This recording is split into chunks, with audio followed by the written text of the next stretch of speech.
Thanks, everyone. I'll start with the first question, and then we can move to questions in the room. Tommy, bad luck on the result today. What do you feel was the strength of the Sasha game? He did what he always does. He picks up his level at the big moments, and my level, unfortunately, dropped in the big moments today. But,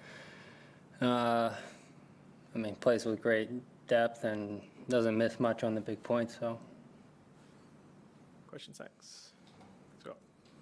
Bad luck on the result.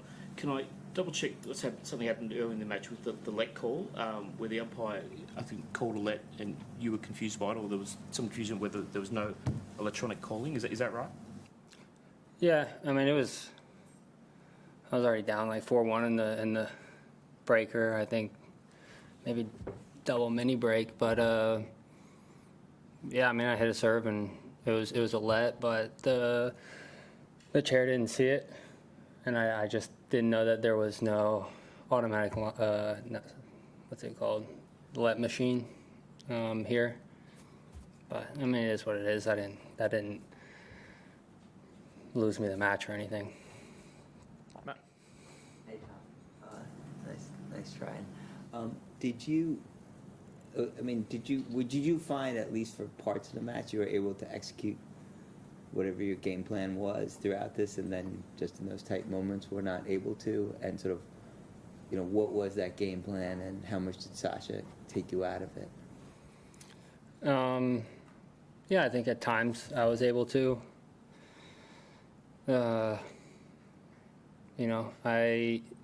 He did his best to not allow me to. I wanted to mix things up. I wanted to hit short slices. I came out and did a good job of that in the beginning. But, unfortunately, my unforced error count was just too high today. I was looking at it, and they had all the stats during the match, like, up on the screen, and I looked up and saw, like, 40-something unforced errors after, like, 2 sets or 2.5 sets, and that's just, you can't have that when you're playing guys who are number 2 in the world, at slams. Just off that, are you somebody who generally likes to see numbers like that during a match? Was it an accidental thing you happened to see? No, I didn't like seeing that number for sure, but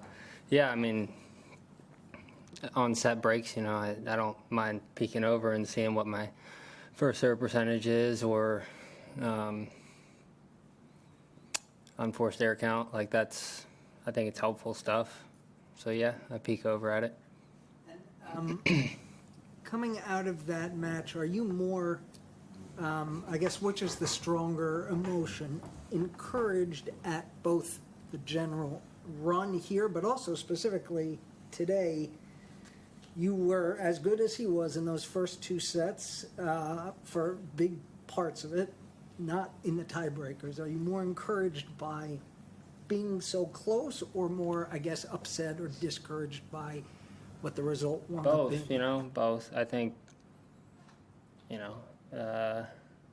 losing sucks always, but, there's good takeaways. I served for the first 2 sets and won the third set pretty, not easy, but I won the third set, and I just gotta close those sets out. That's what the top players do so well when they're front running. That they do a great job in closing big sets or any sets, and that's what I didn't do well today. And then when we got to the breakers, he obviously.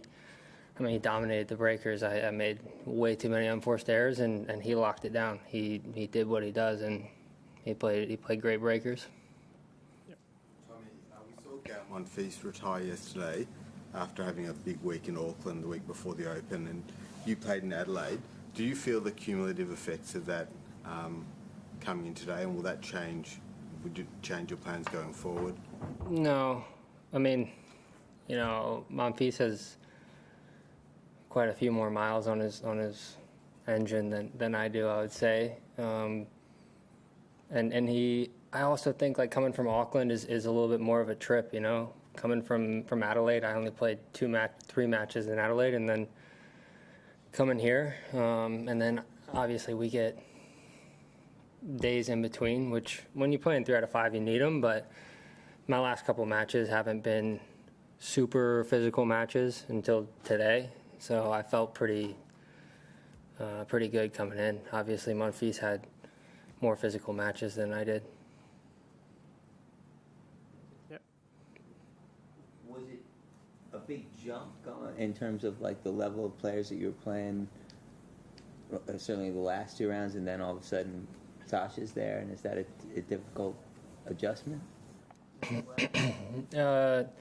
No, I mean, I think the only real adjustment was like I played on every court there was here. That was my 5th match, 5th different court, and I played 2 matches at night and then 2 matches during the day. And I mean, that's really my only adjustment that I had to make.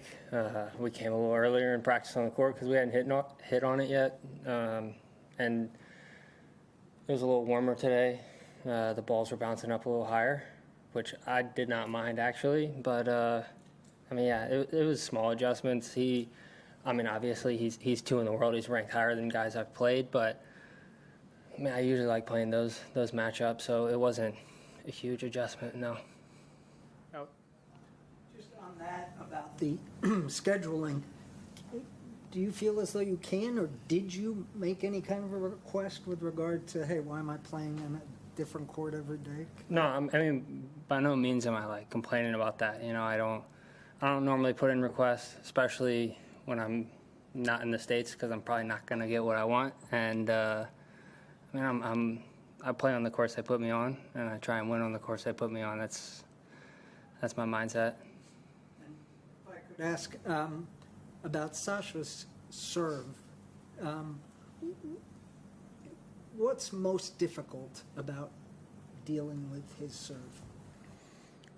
I mean, I think I returned well enough to win today. I definitely put myself in a position to win in the first, second, and third set. Obviously, he's got a great serve. I think he actually served a lower percentage than he normally does today, so I had more looks at second serves. I think that's what frustrates people when they play him is his super high percentage of first serve. He's done an amazing job in the past couple of years with that. He's got to have one of the highest percentages on tour. But today, I think I was trying a couple things and trying to get him to miss some first serves, and I thought I did a pretty good job with that. My returning was not what cost me the match by any means today. Ed? All right. Thanks, everyone. Thanks, guys.